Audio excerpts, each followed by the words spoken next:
3 poems today, all about my friend Sigget, and I'm wearing glasses in honor of him.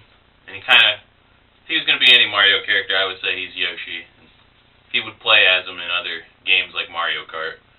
So the first poem I wrote way back when I was in high school, and I was still doing a lot of the repeating words over and over. I got rid of some of it and edited this a bit.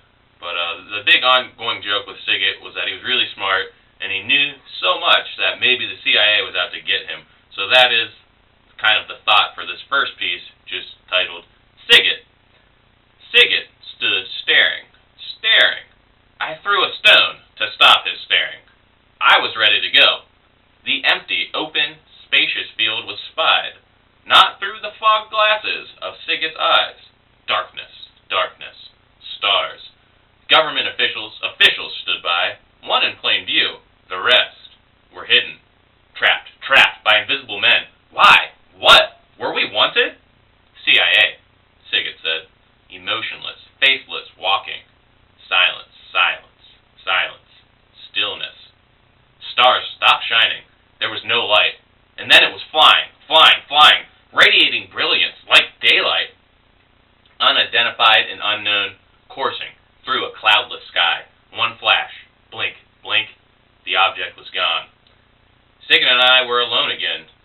Owls hoot and crickets chirp as a little light returns. Again, I threw a stone. Sigget straddled his bike, and I mine, destined for home. Twitch, Sigget knew. Twitch, Sigget smiled. So, for the next poem, it changes a little bit. We're still together seeing essentially a UFO, and this one is called First Sighting. Sigget stood staring at the stars like the night sky was a snake slithering away as we straddled our bicycles. His attention swayed with the breeze that blew his blonde hair against his glasses. I pelted him with a pebble, unaware of his intuitive focus. I was ready to head home. As birds ride thermals and airplanes blink lights from above, my adrenaline spiked, and I tripped over my bike, feeling a wave of nausea like I'd been dropped from a roller coaster. My ears popped as if they'd been unplugged underwater, and the chirp of crickets was scratchy and sensitive. Sigget stared at me skeptically. That was clumsy, he said, with a twitch and rotation of his nose. Let's get out of here before we're seen. Okay. And then the last version of the poem, pretty much there's nothing about a UFO anymore, and it's just a little more realistic, and I just tried to make it about a relationship and a friendship, but there's still like a weird happening going on. And this one is called Trespassing with Dan, a.k.a. Sigget. The steady sound of Sigget's fingers against the metal wires of the fence accelerated as the summer sun dropped behind the horizon. We were due home at dark, and we had pressed our time together longer, planning to take the shortcut home through the lot of the abandoned factory.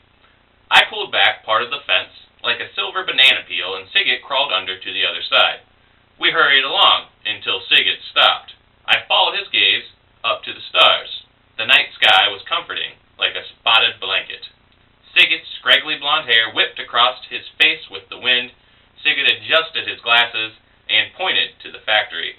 A light blinked on from an upstairs window. My ears popped as if I'd been unplugged underwater, and then the light went out. As birds rise from thermals and fish flow in currents, my adrenaline spiked, energy surging to every extremity. Sigget looked at me and twitched his nose. I grabbed his arm at the elbow, pulled, and we ran away.